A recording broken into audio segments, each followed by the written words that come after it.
음, 사도행전 세계 역사는 사도행전 1장 8절로부터 시작됩니다.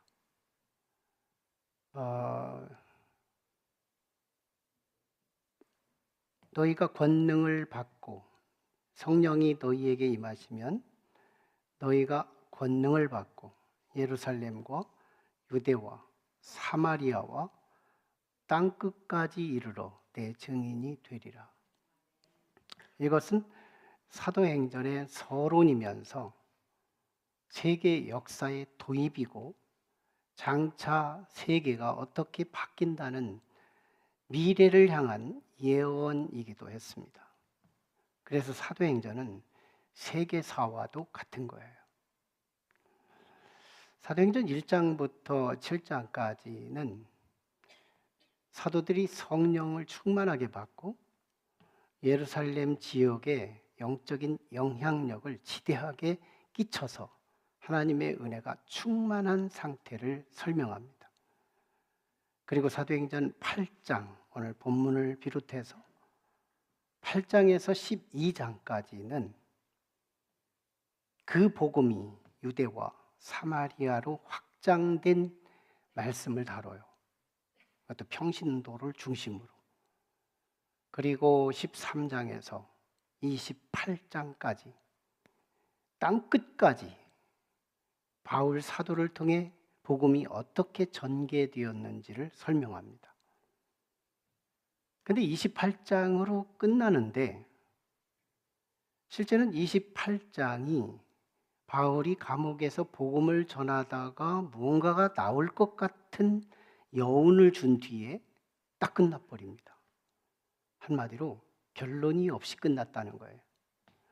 여러분, 성경이 기록될 당시에 성령이 감동해서 기록됐다는 거거든요. 이건 누락이 아니고 이건 하나님의 의도였다는 거예요. 하나님의 의도로 사도행전은 결론 없이 뚝 끝나버렸다는 거예요. 이건 모든 교회를 향해서 귀 있는 교회들은 들을지어다, 이 말씀과도 같은 거예요. 모든 교회가 하나님의 음성을 들을 수 있다면 사도행전의 결론은 각각 너희 교회들이 쓰라는 거예요.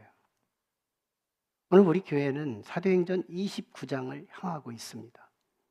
아마 우리 교회 모든 시스템들을 잘 점검해 보면 사도행전 코드와 굉장히 많이 겹쳐 있습니다.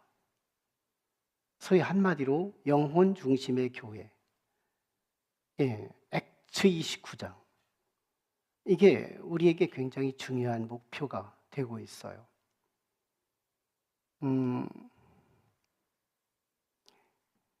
이것은 또 개인에게도 마찬가지예요.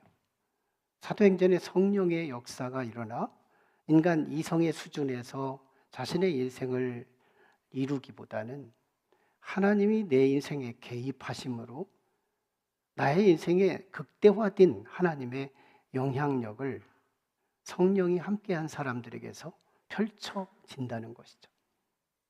그리고 오늘 본문에는요, 시몬이라는 한 인물을 도입하면서 마치 에피소드 같은 이야기가 전개됩니다.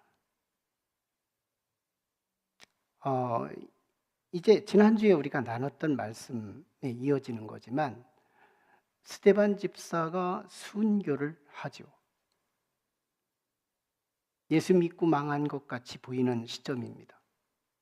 예수 믿고 죽은 불행한 사건으로 보이기 쉬운 거예요. 그러나 정말 성령께서는 스데반 하나를 잃고 사울을 바울로 바뀌게 하는 굉장히 중요한 파급 효과를 이뤘대요. 바울이 누굴까요? 기독교의 보배거든요.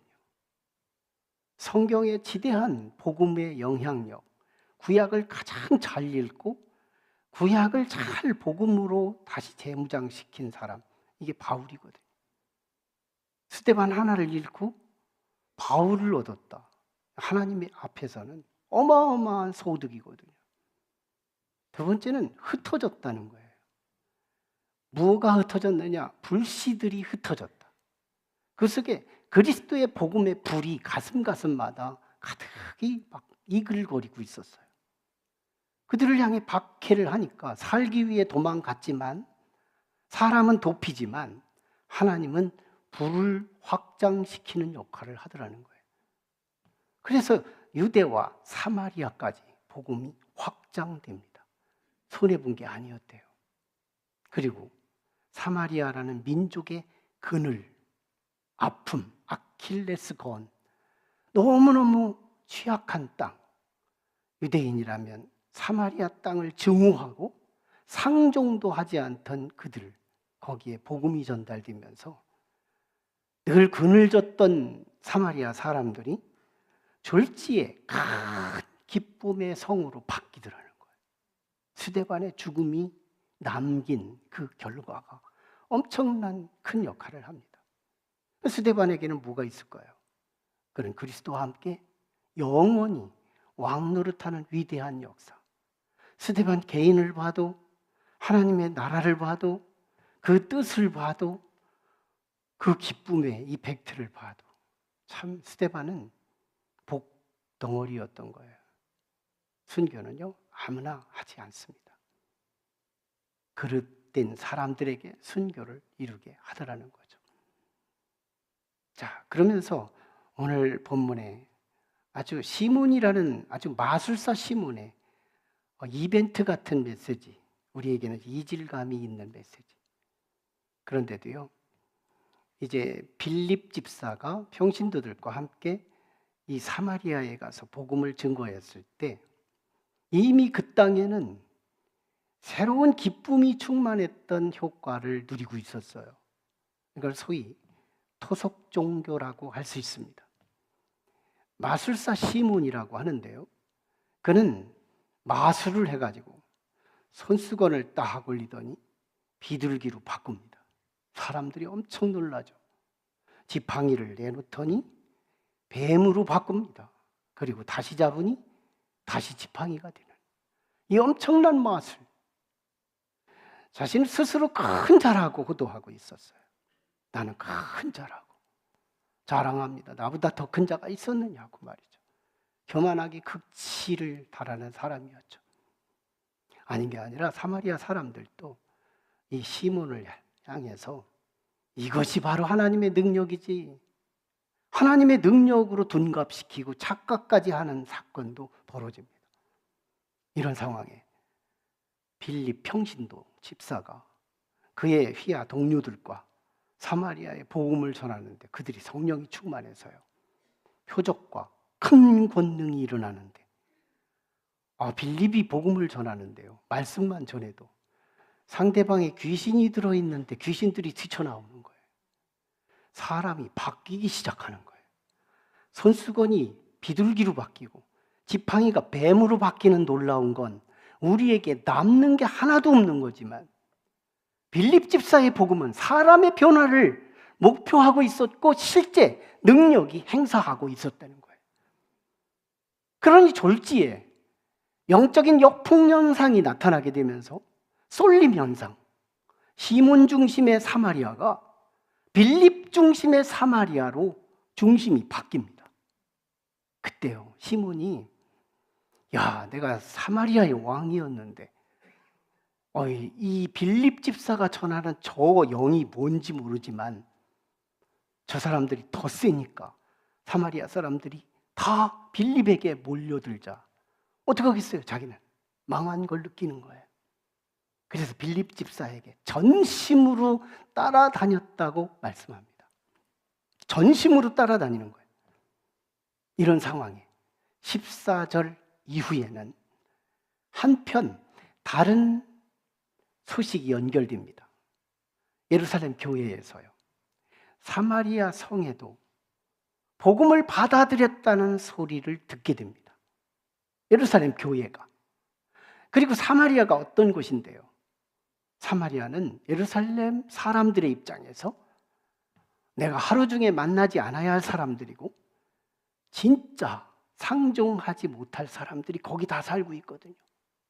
아수르 제국의 지배를 받는 과정에서 본의 아니게 유대인 혈통이 이방인들과 혼인 정책을 맺으면서 혼혈족이 되므로 순수 이스라엘을 자랑하던 유대인들은 사마리아 사람들을 이방인보다 아랫단계의 사람으로 무시했습니다. 그러니까 사마리아 사람들의 입장에서는 내가 같은 이스라엘 사람인데도 이렇게 개취급하고 이렇게 무시를 당할 때 얼마나 참 소외되고 아픔이 있었겠어요. 근데 예루살렘 교회가요, 이번에 사마리아에 복음 들었다는 소리를 듣고 사도들이, 대표 사도 베드로와 요한을 사마리아로 파송합니다. 여기서 우리는 성령의 역사 두 가지 특징을 발견해요. 여러분, 성령이 우리에게 임하시면 초월성이 나타난다는 거예요. 성령 받기 이전에는 나의 코드에 맞으면 소통하고 내 코드에 맞지 않으면 절교하고, 이것이 우리의 삶의 그늘진 부분의 원인이었습니다. 그런데 성령을 받으면 지옥을 초월해요. 사람을 초월해요. 원수를 초월해요. 내가 싫어하는 사람도 소통할 담대함이 생깁니다. 그리고 불쌍하게 보이는 거예요. 사마리아 사람이 상종도 하지 않는 이방인보다 못한 그들이, 사도들이 성령이 충만해지니까 저들을 구원해야 되겠다는 마음을 갖게 된 거예요. 그리고 파송하는 거예요. 이건 사건이었어요. 이건 역사였습니다. 유대 역사의 그늘이 없어지는 사건이었어요. 어느 한 날 우리의 관계가 뚝뚝 끊어지죠. 내 코드에 안 맞았다는 이유로, 나에게 불유익을 줬다는 이유로 우리는 관계를 뚝뚝 쉽게 끊습니다. 수십 년 지기 관계 속에서 맺었던 고귀한 관계를 우리의 임의로 끊지만 실제는 그것이 나에게 얼마나 고독을 만들고 나에게 손실을 이루게 하는지 몰라요. 근데 성령은 우리로 하여금 초월하게 합니다. 우리의 휴전선을 훌쩍 뛰어넘게 하고 통일을 갈망하고 민족의 아픔이 뭔지를 헤아리고 그것을 보듬고 케어하는 그 일들을 성령 받으면 하더라는 거예요. 안 하던 짓도 합니다. 거룩한 일에서 못 가던 곳도 갑니다.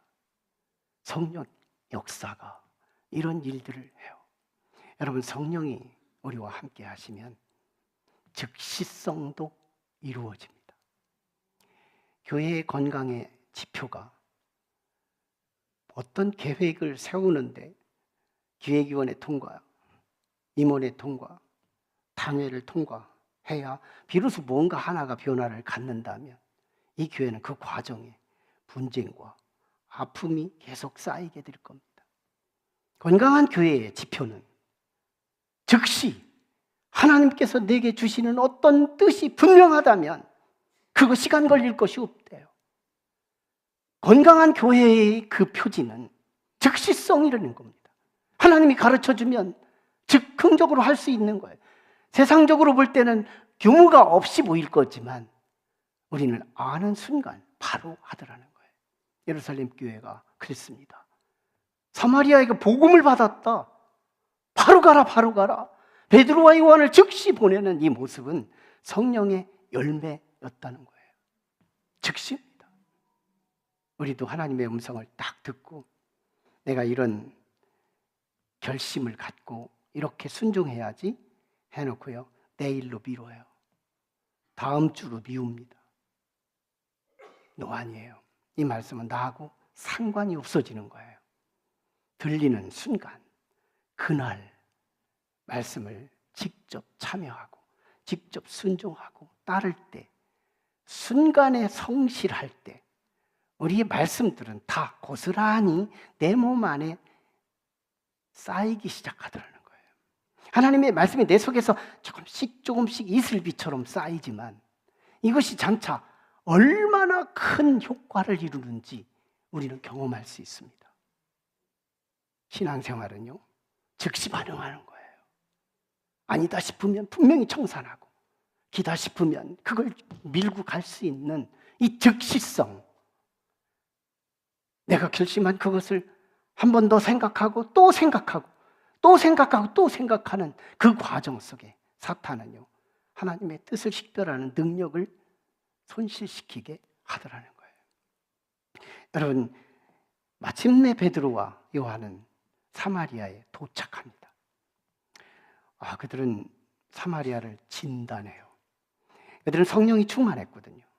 성령은 하나님의 깊은 곳도 통달한대요.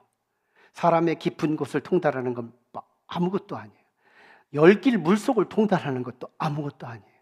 하나님까지 속을 꿰뚫어 볼 수 있는 것이 성령의 능력인데, 베드로와 요한이요 사마리아 딱 왔더니 빌립에 의해 복음을 듣고 예수를 믿는다고는 하지만 저들이 다 기저귀를 차고 있는 거예요. 영적 어린 아이였습니다. 예수 그리스도 똑같은 예수님이시지만 예수님에게서 뭐가 크게 보이느냐? 더 세이비어. 예수님은 구세주구나. 나를 이 땅에서 천국 가게 하는 분, 구세주. 자, 그뿐인가? 이제는 내가 필요하면 돈도 주셔야 할 분, 필요하면 건강도 회복시켜야 할 분, 필요하면 자식도 장가 보내고 시집 보내야 할 것, 이 모든 필요를 한없이 공급해줘야만 하는 그런 주님, 세이비어예요. 우리가 자녀를 키울 때 어느 정도 성장할 때 보면 무한 공급이에요. 오늘도 아침 해주고 점심 해주고 저녁 해주고 옷도 필요하면 사주고 등록금도 대주고 학용품도 대주고 계속 대주는데 아무것도 안 갖고 와요. 돈도 안 벌어오고 아무것도 하지 않습니다. 그래도 인생이에요. 세이비어 상태에 있어요. 중요한 건 어린아이라는 거예요. 믿음이 어리면 참 이상하죠. 인생의 맛을 못 누립니다. 인생의 맛이 언제 들어오기 시작하느냐? 더 로드 대신 예수 그리스도, 같은 예수지만 로드로 보여야 한다는 겁니다. 같은 예수님이지만 나의 주인으로 보여야 한다는 겁니다. 같은 예수님이지만 나의 왕으로 보여야 한다는 겁니다. 이 신앙으로 우리의 성장이 되어야 한다는 거예요. 사도들이 그것을 말씀한 거예요. 그래서 사도들이 사마리아에 도착해서 가장 먼저 한 것이 뭐냐면 성령 받기를 기도했다는 거예요. 그게 바로 16절입니다. 15절이죠. 그들이 내려가서 그들을 향하여 성령 받기를 기도하니라. 여러분, 성령 받기를 기도했다. 신앙생활하면서 다시 우리는 예수님 안에 있었던 그 성령을 누구보다도 사모했으면 좋겠어요. 사도행전이 끝나기 전에 우리는 사도행전의 주인공 성령을 모두가 받으셨으면 좋겠어요. 그 성령이 우리 안에 들어오면 우리가 불편할 것 같아서 선입견이 있을 수 있지만 성령이 들어오고 나면 신앙은 전천후가 됩니다. 여러분, 이 성령이 우리에게 임하면 말씀을 들으면 그 말씀이 내가 원하는 말씀을 듣고도 은혜되지만 내가 원치 않는 말씀을 듣고도 아멘이 되는 거예요. 어떤 사람이 그 기도를 시작하면 내가 원치 않는 것을 기도하기도 하고 내가 원하는 것을 간구하기도 하더라는 거예요. 볼륨이 달라요. 컬러가 달라요. 찬송을 불러도요, 성령이 함께한 사람은 3절만 있어도 좀 뭔가 싱거운 것 같아요. 4절 그 정도 부르면 만족이 와요. 5절 있으면 대박이에요. 가끔씩은요 55절짜리 찬송은 없는가 이런 상상도 합니다. 성령이 없을 때는요 찬송가 4절 더군다나 5절을 선택하면 어떤 사람이 이걸 작시한 거야 하면서 불평불만을 쏟아냅니다. 그 사람이 50절을 무슨 상상할 수 있겠어요? 아무리 찬양을 불러도 한 번 휠이 온 찬양을 계속 반복해서 듣는데요, 때로는 100번도 더 들은 적도 있습니다. 찬송이 나를 끄는 거예요. 이게 성령이 역사하는 일들 아닐까요? 찬송가가 조금 길면 지루감을 느끼고 이것이 우리의 실상이거든요. 네, 보세요. 성령 받기를 기도하는 거예요. 에베소 교회를 향해서 바울 사도가 질문합니다. 아볼로가 목회하던 그 현장, 그 뒷자락에 가서 성도들을 잘 보니까 무언가 맥락이 없고 힘이 없어요. 너희가 예수 믿을 때 성령을 받았느냐? 에베소 교회 성도들이 반응합니다. 아니요, 우리는 성령이 있는지도 몰랐습니다. 그때 성령 안수를 함으로 에베소 교회가요, 초월적 교회로 성장하게 됩니다. 놀라운 일들이 벌어져요. 여러분, 사도들이지만요, 예수님이 공생의 기간 내내 예수님과 엇박자를 이룹니다.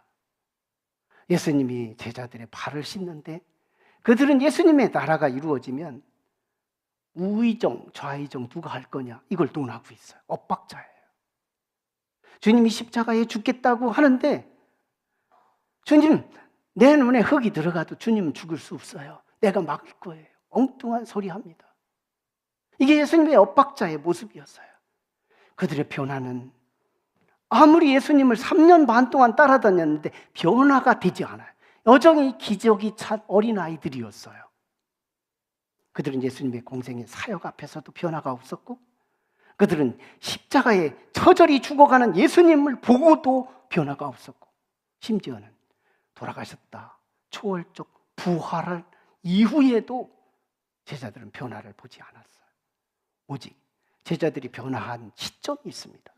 사도행전 2장, 성령이 불에 혀와 같이 내렸을 때 그들 속에 성령이 들어감으로, 예수 그리스도의 영이 제자들의 속으로 들어감으로 제자들이 변화가 되기 시작하는데요, 제자들이 사역합니다. 놀랍게도요, 베드로 속에 그리스도가 겹쳐 보입니다. 요한 속에 그리스도가 겹쳐 보입니다. 사도들 속에 그리스도가 겹쳐 보입니다. 자세히 보면 제자들인데 멀리서 두루뭉술하게 보면 예수님처럼 보이는 거예요. 이게 놀라우신 하나님의 역사들인 거예요. 성령의 능력입니다. 우리는 성령 받기를 사모하고 성령이 우리에게 임하기를 간절히 청원하며 기도해야 한다는 거예요. 같은 예수를 믿지만 성령이 없으면 예수님이 세이비어만 보이고, 그래서 내 마음대로 살아요. 주일도 내가 결정합니다. 내가 빠지고 싶으면 언제든지 빠질 수 있고, 그러나 내가 오고 싶으면 언제든지 올 수 있는 거, 이게 세이비어 상태에 머물렀다는 거예요. 구원이 없다는 게 아닙니다. 분명한 거예요. 주일이라는 이 거룩한 이 날을 인간이라는 의지를 가지고 아무데나 칼질을 하고 있다는 이 사실. 여러분, 우리 교회는 많습니다. 당신 한 사람에게 하는 말이 아니라는 사실을 기억해야 돼요. 많아요. 돌림방 하면서 한 주간에 100명 이상씩 빠집니다. 놀라운 일이죠. 교회를 그만둔 것도 아닌데, 교회는 분명히 다니고 있는데, 주일은 한 번 오면 한 번 빠져야 합니다. 두 번 오면 세 번째 빠져야 합니다. 이 리듬은요, 얼마 못 가서 한 달로 밀립니다. 두 달로 밀리고, 세 달로 밀리고, 1년으로 밀려서 오는 것이 낯설고 안 오는 것이 정상으로 이해가 되는 거예요. 세이비어에 오래 머물면 우리의 신앙은 굉장히 부작용이 일어난다는 거예요. 문제는요, 시몬이에요. 시몬이 사도들이 안수하자 성령이 임하는 걸 보고 돈을 내밀며, 나 성령의 그 권능을 내게 팔아 주십시오.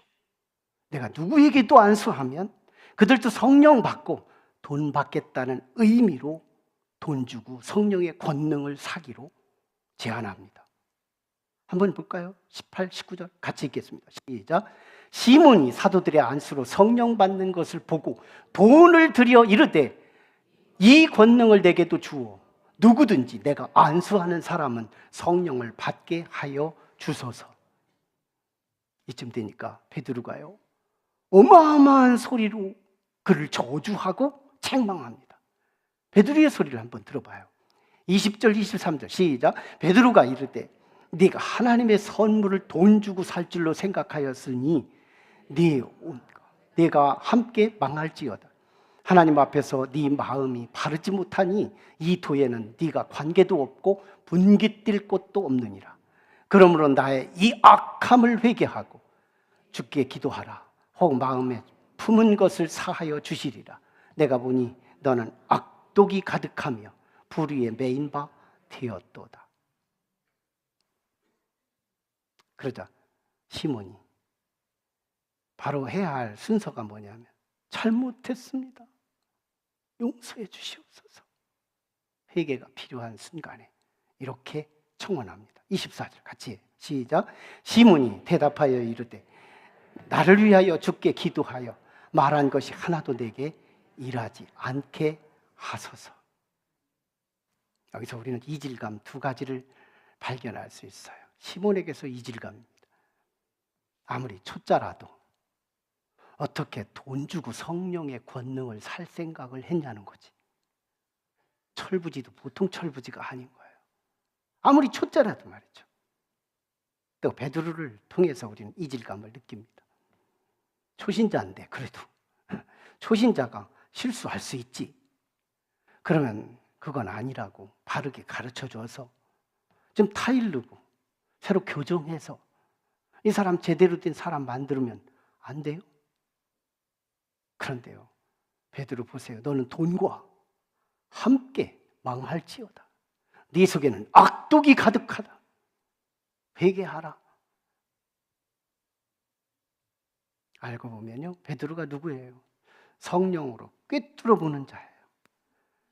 역사의 현미경으로 정밀하게 보기도 하지만 성령으로 망원경처럼 역사의 미래를 쫙 꿰뚫어 봅니다.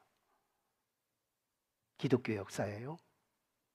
시몬이 영향을 끼친 악한 영향이 계속해서 암덩어리처럼 일으키는 장본인이 됩니다. 베드로가 이걸 본 거예요. 성직 매매라고 하는 이 단어가 우리 기독교 안에 들어왔습니다. 성직 매매. 이때 이 시몬이라는 이름을 시머니, 사이머니 또는 시머니 이 단어로 풀었을 때 머니가 들어가요. 금전신앙, 돈 주고 직분을 사고 돈 주고 신앙을 거래하는 신앙, 이게 교회 안에 만연되어 있다는 거예요. 우리 감리교회만 해도 이게 투표를 하지 않습니다. 이렇게 투표를 툭 하면 투표하지 않아요. 권사 직분 하나 세울래도 투표 인기몰이 하지 않아요. 커피 많이 사고 밥 많이 사고 그런 사람을 집사되라고 권사되라고 투표해 주지 않습니다.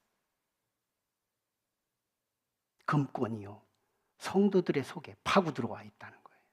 내가 알지 못하는 사이에 나는 예수만 믿고 있다고 생각하는데 내가 예수를 믿는 사이에 내 속에 시몬성이 들어와 있다는 거예요. 시몬이 들어와 있대요. 돈을 가지고 하나님 앞에 너무너무 충성한 하나님이 특별 우대할 거라고 생각하는 거예요. 그래서 그런 동기로 헌금을 하는 거예요. 이것도 다 시몬성입니다. 신앙의 순수함이 없는 거예요.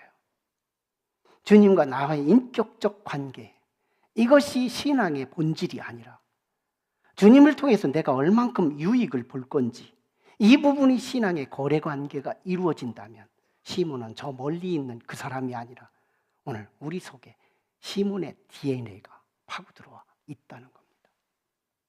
가장 치명적 문제가 뭐냐면, 여러분, 오늘 우리의 사람이요, 하나님의 능력은 필요하지만 하나님은 필요치 않다는 겁니다. 로마서 1장 28절에 보면 사람들의 마음속에 하나님 두기를 싫어한다고 쓰여 있어요. 바울이 예리하게 사람들을 성찰한 거예요. 사람의 마음속에 하나님 두기를 싫어한대요. 왜 그럴까요? 죄를 지을 수 없다고 생각해요. 여러분 잘 생각해 보십시오. 하나님이 일단 우리 속에 들어오면 여러분 진짜 인생이 뭔지를 깨닫기 시작해요. 행복이 뭔지를 깨닫기 시작해요. 인생이 보이기 시작해요. 미래가 보이면서 갈 수 있는 삶이 돼요. 대박이에요. 새로운 삶이 시작됩니다. 인생을 살아볼 만한 가치를 느끼는 거예요. 힘든 절망의 상황 속에서도 내가 붙잡을 능력이 있기에 우리는 절망하지도 않습니다. 하나님이 내 속에 오시면 우리의 인생은 내가 상상할 수 없는 인생을 만들어내요. 근데 정작 우리의 삶은 심지어 성도들까지도요, 그 안에 하나님 모시기를 싫어한다는 거예요. 하나님 모시기를 싫어해요. 우리의 신앙이 정직하게 표현하면 하나님은 적당한 내 주변에 계셔서 내가 필요할 때 물질 주시고, 내가 필요할 때 관계를 해결해 주시고, 내가 필요할 때 나의 필요를 채워주시는 정도만 계시고요, 언제나 항상 주님은 내 안에 계시는 건 부담스럽습니다. 이게 우리의 정직한 고백이에요. 여러분, 역사의 끝자락에 주님의 보좌 앞에 설 때 주님은 나는 버젓이 구원받을 것이라고 갔는데 그분이 나를 향하여 진노하실 것을 생각할 필요가 있습니다. 성경이 우리를 향하여 가이드를 안 했다면 그것도 하나님의 책임일 거지만, 성경은 우리를 향하여 너무 친밀하게 하나하나 제대로 가르쳐 주셨어요. 근데 이걸 간과한다면 우리가 하나님에 대한 가치를 못 느낀 거예요. 하나님은요, 하나님의 것을 탐하는 자보다 하나님을 원하는 자를 기다리고 있습니다. 오늘 우리 자신을 향하여 한번 물어야 해요. 내 신앙은 괄목할 만한 어떤 것은 없더라도 난 하나님을 사랑하느냐고, 내 속에 하나님이 오시기를 원하느냐고 한번 물어야 합니다. 이게 신앙의 본질이에요. 시몬은 이걸 놓쳤어요. 시몬은 회개하지 않습니다. 기독교의 역사에 내내 모든 금권 신앙, 모든 성직 매매의 뿌리는 시몬이 시몬의 뿌리를 두고 있다는 거예요. 얼마나 불명예스러운 인물, 영적 빌런, 영적 이 빌런을 심어두고 오고 오는 모든 성도들에게 가장 중요한 신앙, 나도 모르게 빠져있는 금권 신앙, 예수님 이용해서 돈이나 벌고 건강이나 회복되고 예수님 이용해서 뭔가의 기득권을 누리고자 하는 신앙의 연조는 있지만 그 속에 기저귀를 차고 있다는 거예요. 임마누엘 칸트가 아주 유명한 진리 명제를 선포합니다. 사람을 수단으로 대하지 말고 목적으로 대하라. 이 말씀이요, 오늘의 결론일 수 있어요. 하나님을 상대해서 하나님을 수단화하는 사람들이 있어요. 이게 시몬이에요. 하나님을 수단화합니다. 하나님은 적당한 내 거리에서 내가 SOS 칠 때 119로 다가오실 뿐이지, 당신은 내 속에 부담스러우니 저 멀리 계시고 내가 SOS 칠 때 119처럼 신호를 듣고 와서 나를 돕기만 하면 나는 족합니다. 아니에요. 시몬은 회개하지 않았습니다. 그러나 우리는 반면교사, 타산지석으로 시몬을 보면서 다시 내 속에 들어온 시몬의 DNA를 분석하고, 주여 내 시몬을 빼주시옵소서. 예수님이 목적이길 원합니다. 예수님이 내 안에 들어오셔서 나의 인생의 운전수가 되어주시고 나의 로드가 되어주시고 나의 왕이 되시고 나의 전부가 되시면 난 그걸로 신앙의 목적은 달성되었습니다. 시몬을 뺀 신앙, 성령이 충만하여 예수께서 더 로드가 보이는 그 신앙, 이 신앙이 우리에게 절실합니다. 이 시간 우리는 좀 회개했으면 좋겠어요. 내가 나도 모르는 사이에 주님을 수단화했습니다. 주님이 나의 목적이길 원합니다. 주님이 인격적으로 내 안에 들어오셔서 나를 핸들링 해주시고 나를 리드해 주시고 나를 바른 길로 선한 목자처럼 인도해 주실 수 있다면 난 그걸로 족합니다. 내 질병 치유하지 않아도, 내 물질 해결해 주시지 않더라도 주님이 내 안에 오신다면, 여러분, 기복신앙은 헛헛증에 빠져요. 기복신앙을 가지고 주님을 이용하려고 아무리 달라고 해도요, 사순절에 40일을 기도해도요, 응답이 없습니다. 누구에게 즉각 응답이 되는 줄 아시나요? 예수에게서 로드가 보이는 사람이에요. 그분은 생각만도 기도가 됩니다. 그분의 호흡이 기도가 됩니다. 그분의 뜻은요, 다 이루어집니다. 때로는 어떤 때 내가 기도도 못해요. 뭐가 무죄인지 뭐가 문제인지도 몰라서 기도가 안 되는 것도 있어요. 그런데 로드께서는 나의 모든 것을 해결해 주십니다. 신바람 나지 않겠어요? 회개합니다. 이 시간에 우리 주님, 내 안에 시문이 들어와 있습니다. 이건 에피소드 기사가 아니라 이건 정말 모든 그리스도인들에게 자신도 모르는 사이에 파고 들어온 시문이 내 속에 들어와 있습니다. 시문을 청산합니다.